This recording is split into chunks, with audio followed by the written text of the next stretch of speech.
ఆంధ్రప్రదేశ్లో elections polling అయిన దగ్గర నుంచి కూడా వైసీపీ నేతలు ఏదో ఒకటి కామెంట్ చేస్తూనే ఉన్నారు ఎలక్షన్ కమిషన్కి సంబంధించి.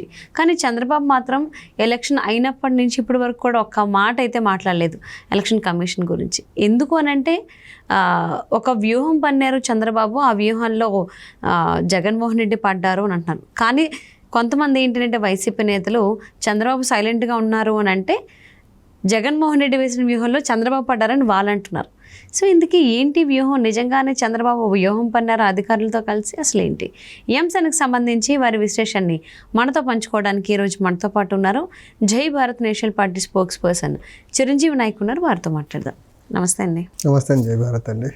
ఆంధ్రప్రదేశ్లో ఎలక్షన్స్ అయిన తర్వాత వైసీపీ నేతలు ఎక్కువ మాట్లాడుతున్నారు. ఎలక్షన్ కమిషన్ పైన అధికారులు మాకు సపోర్ట్ చేయలేదు, వీళ్ళు ఇలా చేశారని వాళ్ళే కామెంట్స్ చేస్తూ వచ్చారు. బట్ చంద్రబాబు మాత్రం ఇప్పుడు వచ్చి కామెంట్ చేయలేదు. సో దీనికి వాళ్ళు అనేది ఏంటంటే వైసీపీ నేతలు చంద్రబాబు సైలెంట్గా ఉంటున్నారంటే ఆయన భయపడుతున్నారు, జగన్మోహన్ రెడ్డి వేసినటువంటి వ్యూహంలో చంద్రబాబు పడ్డారు అంటున్నారు. కానీ ఇంకొంతమంది ఏంటి అని అంటే అసలు చంద్రబాబు పెద్ద వ్యూహం పన్నారు, ఆ వ్యూహంలో జగన్మోహన్ రెడ్డి పడ్డారని ఇంకొంతమంది అంటున్నారు. అసలు ఏంటి వ్యూహాలకు సంబంధించి మీ అనాలిసిస్ ఏంటి దీనికి సంబంధించి? ఒకటండి, జనరల్గా ఇప్పుడు ఎలక్షన్ అయిపోయింది, ఇంకా ఇండియాలో అక్రాస్ జూన్ 1 వరకు last phase of election June 1 అవుతుంది. ఎలక్షన్ అయిపోయింది కరెక్టే, కానీ ఎవరు గెలుస్తారు, ఎవరు ఓడిపోతారు, ఎవరి వ్యూహాలు ఏంటి, ఇవన్నీ మాట్లాడే టైం కూడా కాదు. ఎందుకంటే ఇప్పుడు దేశం మొత్తం మోడల్ కోడ్ ఆఫ్ కండక్ట్ ఇంప్లిమెంటేషన్లో ఉంది. So model code of conduct ఇంప్లిమెంటేషన్లో ఉన్నప్పుడు అసలు రూల్స్కి అగెనిస్ట్గా ఎలా మాట్లాడతారో అర్థం కావట్లేదు. ఎవరి వ్యూహం ఏంటి, ఎవరు గెలుస్తారు, ఎవరు ఓడిపోతారు, ఇదంతా ఎగ్జిట్ పోల్ టైంలో చెప్పాలి. అది ఎప్పుడు జూన్ 1 ఈవినింగ్ 5 o'clock తర్వాత చెప్పాల్సింది. అదంతా ఇప్పుడు సోషల్ మీడియా ప్రభావం వల్ల ఎవరు కంట్రోల్ చేసే పరిస్థితిలో లేరు. ఈసీ కూడా ఒక స్పెక్టేటర్ పాత్ర పోషిస్తుంది, తను ఒక రెగ్యులేటర్గా ఏం బిహేవ్ చేయట్లేదు. ఎలక్షన్ కమిషన్ వాళ్ళు కూడా ఇలాంటి రూమర్స్ వచ్చి ఇప్పుడు చాలామందిని మీరు చెప్పిన అంశాలు ఏవైతే ఉన్నాయో వీటన్నిటి వల్ల చాలామంది బెట్టింగ్ సైడ్కి వెళ్ళిపోతున్నారు. బెట్టింగ్ సైడ్కి వెళ్ళి పార్టీల మీద ఉండే అభిమానంతో కానీ లీడర్స్ మీద ఉండే అభిమానంతో బెట్టింగ్లకి వెళ్ళి వాళ్ళ రూపు ఎవరో ఒకరు గెలుస్తారు, ఎవరో ఒకరు ఓడిపోతారు. ఈ క్రమంలో బెట్టింగ్లు చాలామంది వాళ్ళ కుటుంబాలు రోడ్డు మీద పడేసే ప్రయత్నం చేస్తున్నారు. సో ఇలాంటి అంశాలన్నిటి మీద ఈ ప్రతి వ్యూహాలు ఎలక్షన్లో పొలిటికల్ పార్టీలు వ్యూహాలే వేస్తాయి, ఖాళీగా అయితే ఎవరు కూర్చోరు.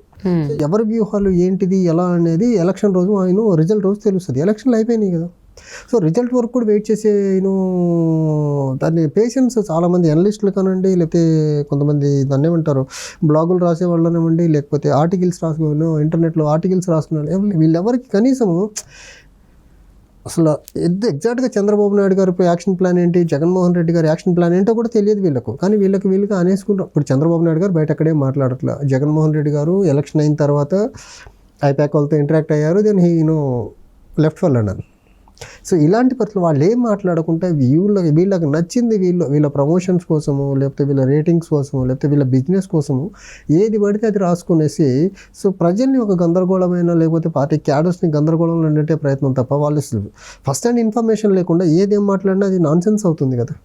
ఏదన్నా బాబు గారో లేకపోతే జగన్ గారో ఏదో ఒకటి మాట్లాడిన తర్వాత సో దాన్ని బేస్ చేసుకొని ఎవరి అనాలిసిస్ వాళ్ళు ఇంటర్ప్రిట్ చేయొచ్చు. వాళ్ళేమో ఏం మాట్లాడట్లేదు, వాళ్ళిద్దరూ విదేశాలకు వెళ్ళిపోయారు ఎలక్షన్లు అయిన తర్వాత. వీళ్ళు మాత్రం వీళ్ళకి ఊహనన్నట్టు వీళ్ళతో చంద్రబాబు నాయుడు గారు ఫోన్లో మాట్లాడి చెప్పినట్లు, లేకపోతే వీళ్ళతో జగన్ గారు ఫోన్లో మాట్లాడి చెప్పినట్టు వీళ్ళ ఊహాగానాలతో వీళ్ళు ఇష్టం వచ్చినట్టు రకరకాల ఊహాగానాన్ని బయటకు స్ప్రెడ్ చేస్తూ ఉంటారు. అంటే వైసీపీ నేతలు కదా ప్రెస్ మీట్లు పెట్టాలా కామెంట్స్ చేస్తూ వచ్చారు. చాలా ఇప్పటి వరకు కూడా వైసీపీ నేతలు మాత్రమే ఎలక్షన్ కమిషన్ పైన, ఎలక్షన్ అధికారుల పైన కామెంట్ చేసింది. టీడీపీ నేతలు కానీ చంద్రబాబు కానీ ఎటువంటి కామెంట్స్ చేయలేదు. సో ఇదంతా చంద్రబాబు అధికారులతో చేసిన ప్లాన్ వల్లనే ఏం చేయట్లేదు అని కూడా అంటున్నారు. ఒకటండి, వ్యవస్థ ముందు వ్యక్తులు చాలా చిన్నవాళ్ళు. ఎలక్షన్ కమిషన్ అనేది అది అన్ఫెయిర్ మ్యానర్లో ఎలక్షన్ జరిపినా, ఎఫెక్టివ్గా ఎలక్షన్ జరపకపోయినా, లేకపోతే ప్రలోభాలను కంట్రోల్ చేయడంలో ఫెయిల్ అయిపోయినా in front of election commission or for that matter in front of any organisation. So వ్యక్తి అనేది నథింగ్. వ్యక్తులు ఈరోజు ఉంటారు, వెళ్ళిపోతుంటారు. రాజకీయ పార్టీలు ఈరోజు ఉంటే రేపు కనుమరుగు కావచ్చు. కానీ ఇండియన్ రిపబ్లిక్ మనుగడ ఉన్న రోజులు ఎలక్షన్ కమిషన్ ఆఫ్ ఇండియా అయితే ఉత్పత్తి ఎందుకు? అలాగే సుప్రీంకోర్టు జడ్జెస్ ఉండే వాళ్ళని రిమూవ్ చేయండి. ఎలక్షన్ కమిషన్ రిమూవ్ చేయాలంటే, చీఫ్ ఎలక్షన్ కమిషనర్ కానీ ఎలక్షన్ కమిషనర్స్ని రిమూవ్ చేయాలంటే సుప్రీంకోర్టు జడ్జిని రిమూవ్ చేసే ప్రొసీజర్ని ఫాలో అవ్వాలి. అంత కాన్స్టిట్యూషనల్ నేను సేఫ్ గార్డ్ ఎందుకు ఇస్తారు వాళ్ళకి? వీళ్ళ ప్రలోభాలతోనో వాళ్ళ ప్రలోభాలతో పనిచేస్తానో దానికి ఇది వైసీపీ వాళ్ళు మాట్లాడుతున్న నాన్సెన్స్గా చూడాల్సి ఉంటుంది దీన్ని. అంటే మీకు అనుకూలంగా పనిచేస్తే అప్పుడు తీసి మీ మాట ఉన్నట్ల మీరు చెప్పిన ప్రతిదాన్ని టేకప్ చేస్తే మీరు చెప్పిన అప్పుడు మీరు చెప్పినట్టు పని చేసినట్టు వేరే వాళ్ళు ఎలిగేషన్ చేయొచ్చు. అప్పుడు అది కాదు కదా. రెస్పాన్సిబుల్ పొజిషన్ నిన్న మొన్నటి వరకు గవర్నమెంట్లో ఉండే ప్రధానంగా ఉన్న వాళ్ళు వీళ్ళు. అంబటి రాంబాబు అయితే ఇప్పుడు మంత్రిగా ఉన్నారు కదా. మంత్రి స్థాయి హోదాలో ఉన్న వ్యక్తి ఇలా చౌకబారు ఆరోపణలు చేయడం కరెక్ట్ కాదు కదా. ఈవెన్ ఆయనే కాదు ఇంకొంతమంది వైసీపీ నాయకులు అనిల్ కుమార్ యాదవ్ ఆయన కూడా అదే అన్నారు, మాకు అధికారులు ఎవరు సపోర్ట్ చేయలేదు, మేము ఫోన్ చేస్తే రెస్పాన్స్. అధికారులు ఎవరిని ఎందుకు సపోర్ట్ చేయాలి? అధికారులు ఎందుకు సపోర్ట్ చేయాలి మీకు? ఫర్ దట్ మ్యాటర్ ఏ పార్టీకైనా అధికారులు ఎందుకు సపోర్ట్ చేయాలి?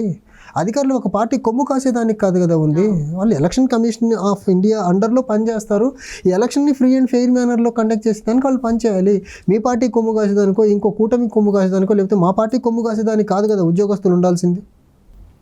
అవును. ఇంకా అధికారులందరూ మీ ఫోన్లు ఎత్తుకుంటానే కూర్చోవాలి. అనిల్ కుమార్ గారు ఎప్పుడు ఫోన్ చేస్తారని అధికారులు ఫోన్లు పక్కన పెట్టుకొని రెడీగా చూసుకుంటూ ఉండాలా? కాదు కదా. అసలు ఫస్ట్ ఎవరైతే ఇన్ని రకాల ఆరోపణలు చేస్తున్నారో అసలు వీళ్ళు ప్రజాస్వామ్యబద్ధంగా ఎన్నికలు చేశారా?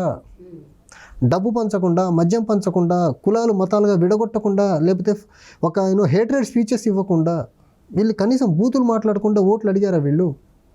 వీళ్ళు డెమోక్రటిక్ మేనర్లో ఉండరు. మిగిలిన ఎన్ని డెమోక్రటిక్ మేనర్లో ఉండాలంటే ఎలా?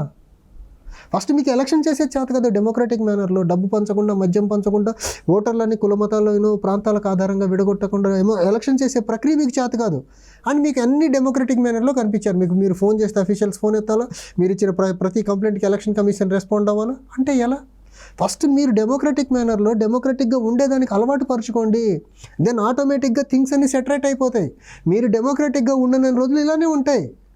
మీది సాగిన రోజులు మీది సాగుద్ది, ఇంకోళ్ళది సాగిన రోజులు ఇంకోళ్ళది సాగుద్ది, అంతే.